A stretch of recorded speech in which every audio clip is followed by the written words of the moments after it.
Commander Kael'thas watched 3 Zerathi cubs, apex predators whose adult forms could tear through reinforced hull plating with their bare claws, playing tug-of-war with the human's thermal gloves while she pretended not to notice, and every instinct screaming through his combat-hardened mind told him he was watching the prelude to a massacre. According to YouTube analytics, 98% of viewers are not subscribed. That's a huge number.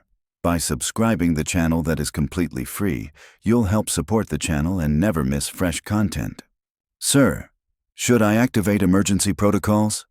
Vexthul's voice crackled through his comm, tight with the kind of tension usually reserved for imminent hull breaches.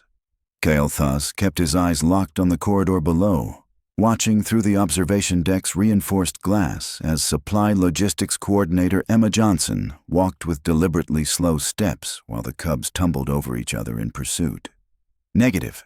Any sudden action could trigger their hunting response. Commander, with all respect, their hunting response should already be triggered. She's prey-sized. She's moving. She's alone. Vexthul paused. Why isn't she screaming? That was the question, wasn't it? In 300 years of Zerathi integration into the Galactic Alliance, no non-Zerathi had ever been this close to unsupervised cubs and lived. The protocols were absolute. 0 interaction, maximum distance, specialized handlers only. Cubs in their development stage were xenophobic by nature, programmed by millions of years of evolution to attack anything that wasn't their own species. Except Emma Johnson was currently dangling her gloves behind her back, letting the smallest cub leap for them, and saying, Kael'thas enhanced the audio feed. Oh, you want these? You gotta be faster than that, tiny terror. Get Azila up here, Kael'thas ordered. Now. The den mother arrived within 30 seconds, her breathing rapid, her crest fully extended in distress. Azila was a decorated warrior who'd seen combat in the frontier wars, but right now she looked ready to tear through the observation deck glass with her claws. My cubs, she started, are playing, Kael'thas finished, and the absurdity of that statement hung in the air between them. They both stared down at the corridor. Emma had stopped jogging now, turning to face the cubs with her hands on her hips. The largest cub, Azila's firstborn, the one who'd already shown dominant pack behavior, crouched low, hindquarters raised, tail lashing. Classic pre-pounce posture. She's going to die, Azila whispered. When he jumps, the others will follow. Pack hunting instinct. I can't, Commander, I can't watch this. Emma cupped her hands around her mouth. Come on then, big guy. Let's see what you got. The cub pounced. Emma sidestepped. The cub tumbled past her, rolled twice, shook himself off, and Kael'thas would swear on his ancestors' honor that the creature looked embarrassed. What? Vexthul said over the comm. In the name of the first clutch. She's playing with them, Kael'thas said slowly, trying to process what his eyes were showing him. She's treating them like, it's a game. Emma pulled another pair of gloves from her jacket pocket. Why did she have multiple pairs? And waved them teasingly. Want these instead? Fresh pair, never been chewed. All 3 cubs dropped into stalking postures. Their pupils dilated, their muscles coiled. Every biological indicator said they were preparing for a coordinated kill. Emma started jogging again, this time making exaggerated scared noises. Oh no, I'm so slow. Whatever will I do? The cubs gave chase, chirping like hatchlings begging for food, as they scrambled after her. This is impossible, Azila breathed. Cubs don't chirp outside the den. They don't play hunt with other species. They're in the xenophobic stage. They should be trying to kill her. Should I deploy tranquilizers? Vexthul asked. Absolutely not. Azila's crest flared fully. Sedation during development stage causes permanent psychological damage. I'll kill anyone who points a tranq gun at my cubs. Kael'thas made a command decision. Lock down sections 7 through 12. Clear all personnel from the human's path, and someone get me a Xenopsychology team, now. Below, Emma had stopped at an intersection, letting the cubs catch up. The smallest one, barely 3 months old, still unsteady on its legs, managed to snag one of her gloves. She immediately crouched down to its level. "Good job, sweetie. You caught it. Such a good hunter." The cub's tail wagged. Zerathi cubs didn't wag their tails. That was a submission and pleasure response seen only in fully socialized adults, and even then, only with packmates they'd known for years. "I need to get down there," Azila said. "I need to recall them before what?" Kael'thas kept his voice level. "Den Mother, look at them. Really look." Emma was now sitting cross-legged in the corridor, the smallest cub in her lap, while the other two investigated her pockets. She was laughing, actually laughing, as they pulled out protein bars, a data pad, and what looked like a small stuffed toy. "They're not hunting her," Kael'thas continued. "They're exploring, playing. The stress indicators are all wrong for predation behavior. That's impossible. You're telling me a human logistics coordinator understands Zerathi cub behavior better than I do? I've raised 4 clutches." Emma's voice drifted up through the audio feed. Okay. That's my lunch. Give it back. Or we can share, I guess. Do you guys eat chocolate? Actually, better not risk it. Here, protein bar. Protein's universal, right?" She broke the bar into 3 pieces, offering them carefully. The cubs sniffed, investigated, then accepted the offerings with gentle mouths that could have taken her fingers off. "She's feeding them," Vexthul said unnecessarily. "The human is hand-feeding Zerathi cubs." The Xenopsychology team arrived on the observation deck in a flurry of tablets and scanning equipment. The lead specialist, a Therian named Dr. Zilmoth, took one look at the scene below and dropped his tablet. "That's not possible. Everyone keeps saying that," Kael'thas muttered. Dr. Zilmoth recovered his tablet with shaking hands. "Commander, Zerathi cubs at this developmental stage are neurologically incapable of cross-species socialization. Their amygdala equivalents are overactive. Fear and aggression responses should dominate. This human should be triggering every threat indicator in their systems." Below, Emma had started a game that looked distressingly like peekaboo with her remaining gloves. The cubs were utterly mesmerized, chirping excitedly every time she revealed the gloves from behind her back. "Perhaps you should revise your assessment, Doctor." "I can't revise biology, Commander. This is like watching a prey animal cuddle with a predator that hasn't eaten in weeks." Actually, Emma's voice came through the audio feed. She must have noticed the observation cameras. "They're not hungry, they're bored. Big difference. You guys got any toys in that den of yours, or are these babies stuck with nothing to do all day?" Azila's crest flattened against her skull. "The den has everything they need. Climate control, nutrition systems, developmental stimulation. Yeah, but do they have fun?" Emma stood up, somehow managing not to disturb the smallest cub, which had apparently fallen asleep against her leg. "Because these little guys just wanted to explore. Right, troublemaker." She addressed the largest cub, who was now sitting attentively, watching her face. "You were just tired of the same 4 walls, weren't you?" The cub tilted its head, an unmistakable gesture of curiosity. "She's talking to them like they understand language," Dr. Zilmoth said weakly. "They're Zerathi," Azela snapped. "Of course they understand language. They just don't respond to anyone except—" She stopped. "Except they're responding to her." Emma had started walking again, still carrying her chewed glove, and the cubs, all 3 of them, fell into step beside her. Not hunting, not stalking, walking together. Kael'thas pulled up a schematic of the base on his data pad. "Vexthul, what's her current trajectory?" A pause as security ran the calculations. "Commander, she's heading back toward Den Sector 3, the exact route, like she knows where it is. How would a human supply coordinator know the location of classified Zerathi breeding facilities?" Emma's voice answered through the audio feed. "Because I delivered 40 crates of specialized climate equipment there last month, and I actually read the destination labels instead of just hauling stuff randomly. Plus, these guys probably want to go home. It's nap time, right, sleepyhead?" She jostled the smallest cub gently, earning a protesting chirp. "She's herding them. Azalea said suddenly. That's what she's doing. She's herding my cubs like domestic herd animals. With their complete cooperation, Kelthas added.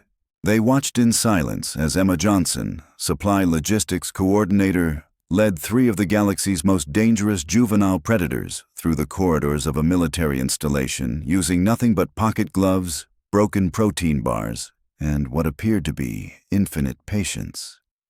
Sir, Vexthul said quietly, what are our protocols for this situation? Kelthas looked at the Xenopsychology team, all of whom were frantically scanning and recording, their understanding of Zerathi development clearly crumbling in real time. He looked at Azalea, whose maternal instincts were warring with her warrior training. He looked at the security feeds showing Emma scratching the largest cub behind his crest ridges, a gesture that should have resulted in her losing her hand, while the cub leaned into the touch with obvious pleasure. We don't have protocols for this, he admitted, because according to every xenobiological study we've ever conducted, this can't be happening. And yet, Dr. Zilmoth whispered, his eyes locked on his scanner readings, it is. Azalea couldn't watch anymore. She activated her throat comm with a sharp click of decision. Cubs, return to den, now! Below, all 3 cubs' ears swiveled toward her voice, carried through the base's internal speaker system. The traditional recall command bonded into their neural pathways from birth. They should respond instantly, instinctively, abandoning everything to answer their mother's call. The largest cub glanced toward the nearest speaker, chirped once, and went back to investigating Emma's jacket zipper. Did they just... Vexthul started. They ignored me, Azalea said flatly. My cubs just ignored a direct maternal recall command. Dr. Zilmoth's fingers flew across his tablet. That's neurologically impossible. The response is hardwired. It's not a choice. It's a reflex, like breathing. Clearly, Kelthas said dryly, we need to expand our definition of impossible today. Azalea tried again, putting every ounce of authority into her voice. Cubs, den, immediately. The middle cub, the cautious one, paused and looked uncertain, glancing between the speaker and Emma. For a moment, Kelthas thought the command might work. Then Emma knelt down and said, It's okay, buddy. We're going that way anyway. Your mom just misses you. The cub's tension dissolved. It pressed its head against Emma's hand, and she scratched behind its crest ridge. She just countermanded my recall order, Azalea whispered. And they chose her. Maybe containment foam, Vexthul suggested. We could isolate the cubs, extract the human. Absolutely not, Azalea whirled on him. Containment foam is for hostile threats. You spray my cubs with that, they'll associate fear and panic with being separated. It could traumatize them for life. Then what do you suggest, Den Mother? Kelthas kept his tone respectful but firm, because right now we have 3 unsecured Zerathi cubs bonding with a human in real time, and I have no frame of reference for whether that's dangerous or revolutionary, Dr. Zilmoth interrupted, his eyes wide. Commander, I need permission to contact the Xenopsychological Institute immediately. What we're witnessing could fundamentally change our understanding of cross-species development. Denied. We handle this internally until we understand what this actually is. Below, Emma had started jogging again, and the cubs followed with obvious delight. She wasn't running away anymore. Now she was leading them in a deliberate pattern. Figure 8s around support pillars, loops around equipment crates. The cubs followed perfectly, chirping and tumbling over each other in their eagerness. She's playing tag, Azalea said numbly. The human is playing tag with my cubs. Emma stopped suddenly, spun around, and made an exaggerated gotcha gesture. The largest cub skidded to a halt, tumbled forward, and rolled completely over. When he came up, his mouth was open in what could only be described as a laugh. Zerathi cubs didn't laugh. They growled, hissed, snarled, and occasionally chirped for food. They didn't make the chittering, hiccuping sound currently coming from Azalea's firstborn.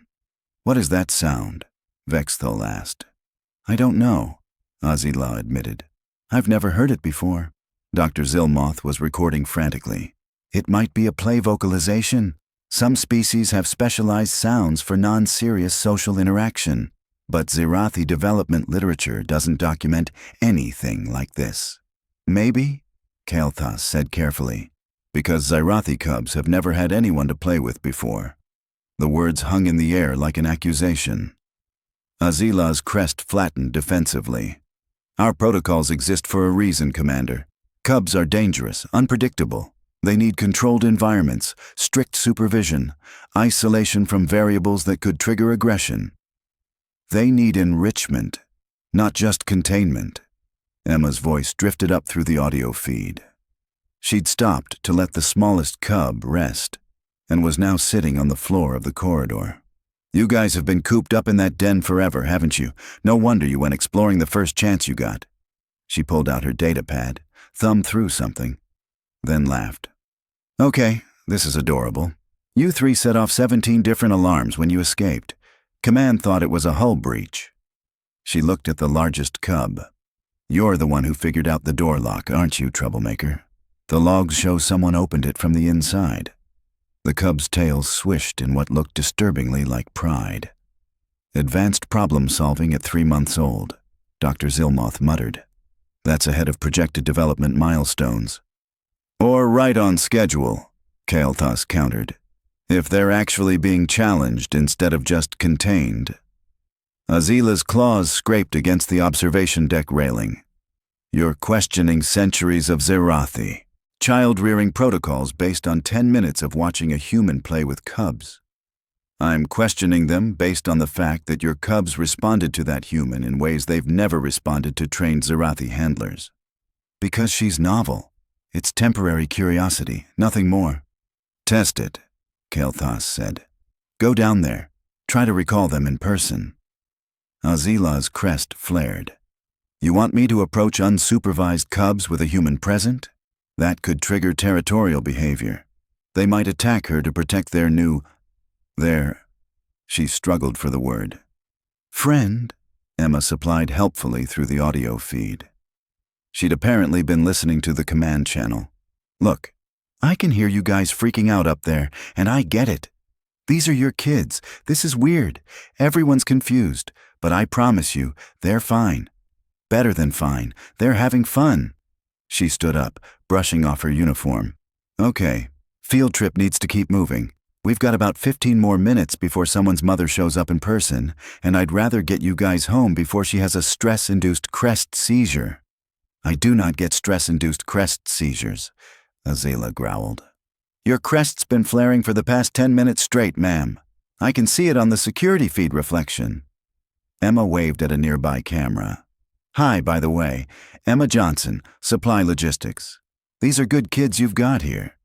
She started walking again, and the cubs followed without hesitation. The smallest one stayed closer to her now, occasionally bumping against her leg as if for reassurance. She's talking to me like we're discussing someone's pets, Azila said incredulously. Aren't we? Kael'thas asked quietly. They're warriors in development. Future protectors of the Zerathi people, not domesticated companion animals. Right now, Kael'thas observed. They're children, following someone who treats them like children.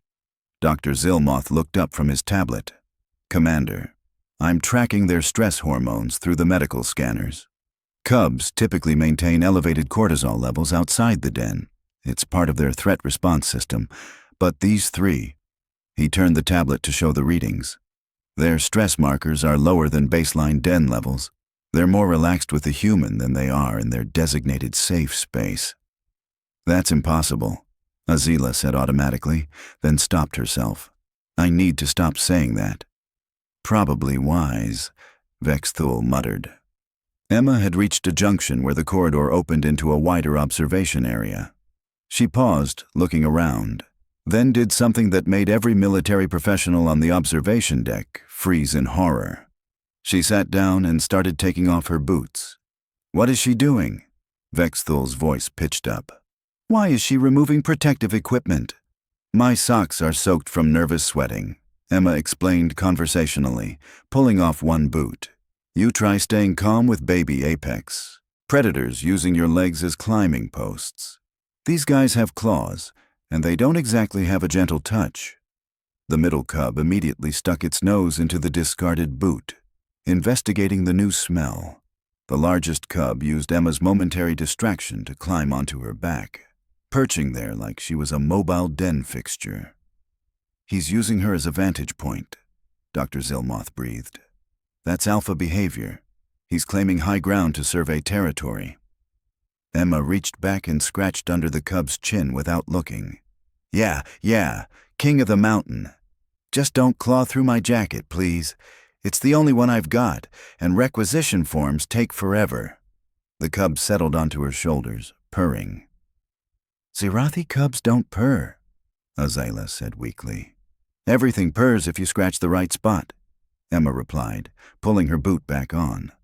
My sister's got a cat that sounds like a transport engine when you get him behind the ears. Same principle. She stood up carefully, the largest cub still draped across her shoulders like a living scarf.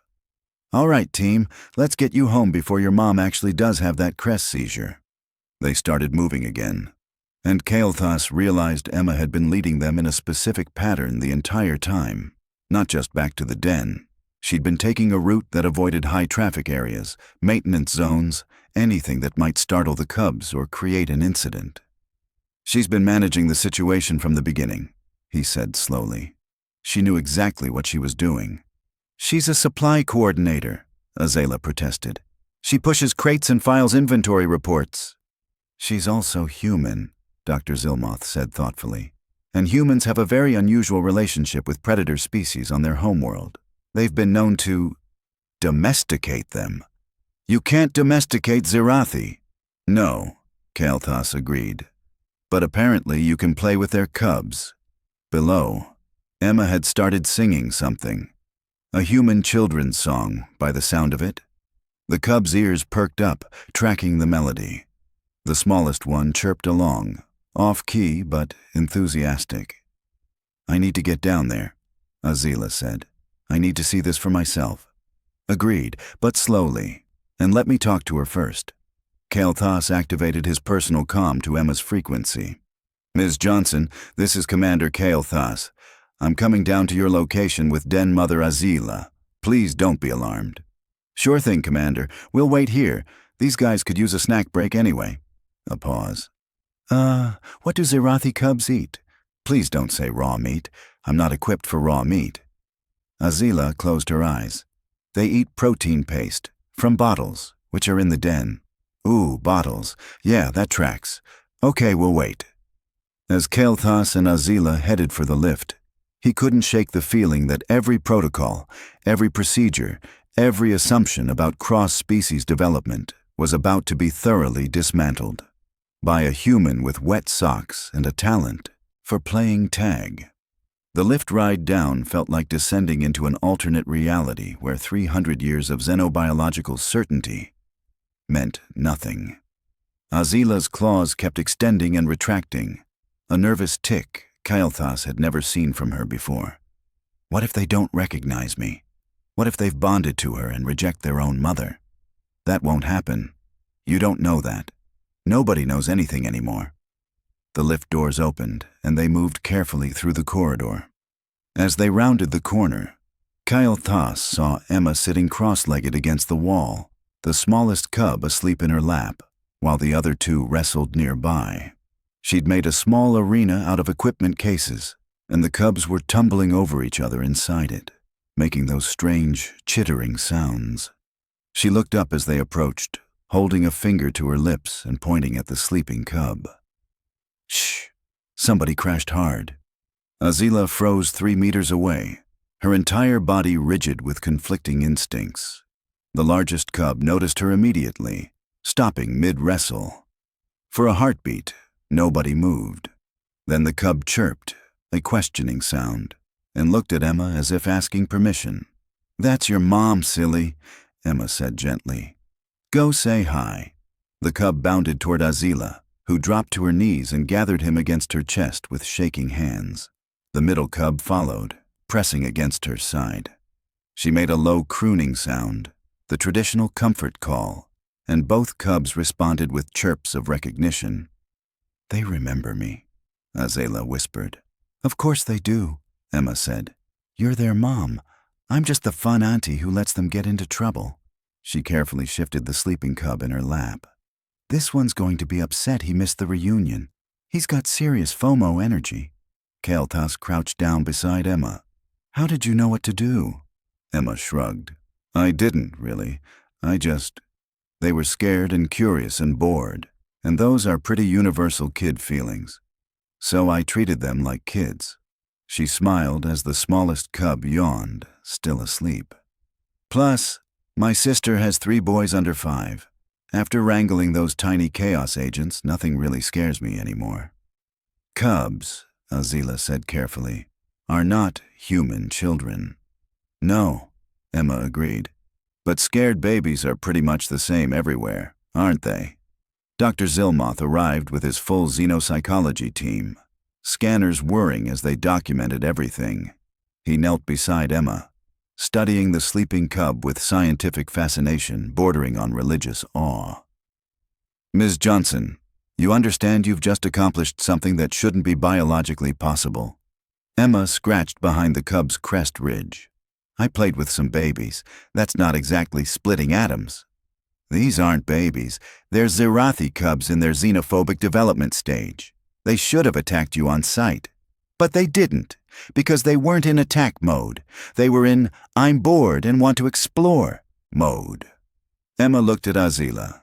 "Ma'am, no disrespect, but how much time do they spend actually doing things in the den?" Azela's crest flattened. "They have everything they need, climate control, nutrition. But do they have enrichment?" Emma pressed. "Toys? Puzzles? New experiences? Because humans figured out a long time ago that if you lock up smart predators with nothing to do, they go a little feral. We don't lock them up. We protect them during their vulnerable development phase. By isolating them completely." Emma's tone stayed gentle but firm. "Look, on Earth, we used to think predators were just killing machines. Then we realized wolves are basically family-oriented doofuses who like to play. We turned them into dogs, literally bred them to be our companions. And cats. Apex hunters, sure, but also fuzzy idiots who knock things off tables for entertainment." Kael'thas saw the moment Azela's worldview cracked. "You're saying we've been treating warriors in training as weapons in storage." "I'm saying they're people in progress," Emma corrected. "Smart, curious, energetic people who need more than just food and safety. They need interaction, stimulation, play." The smallest cub stirred, opened his eyes, and saw Azela. He chirped happily, crawled out of Emma's lap, and tumbled toward his mother. Emma stood, brushing off her uniform. "Okay, my part's done. You guys should probably head back to the den. It's way past nap time." She held up her thoroughly destroyed gloves. "And I need to requisition new gloves. Again."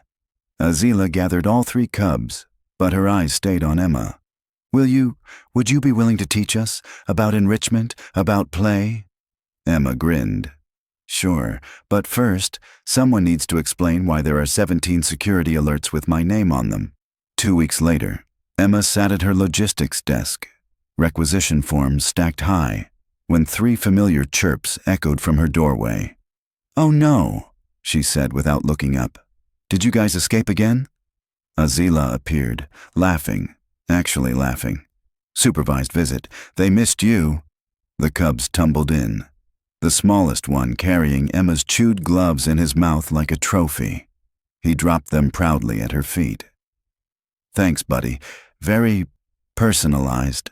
Emma scratched his head while typing one-handed. "Kael'thas approved the enrichment equipment yet?" "Approved and installed. The cubs have obstacle courses now." "Good." Emma submitted a form, also requisitioning indestructible toys, 50 units. The largest cub climbed under her desk, curled up on her feet. Emma sighed contentedly. Just another Tuesday.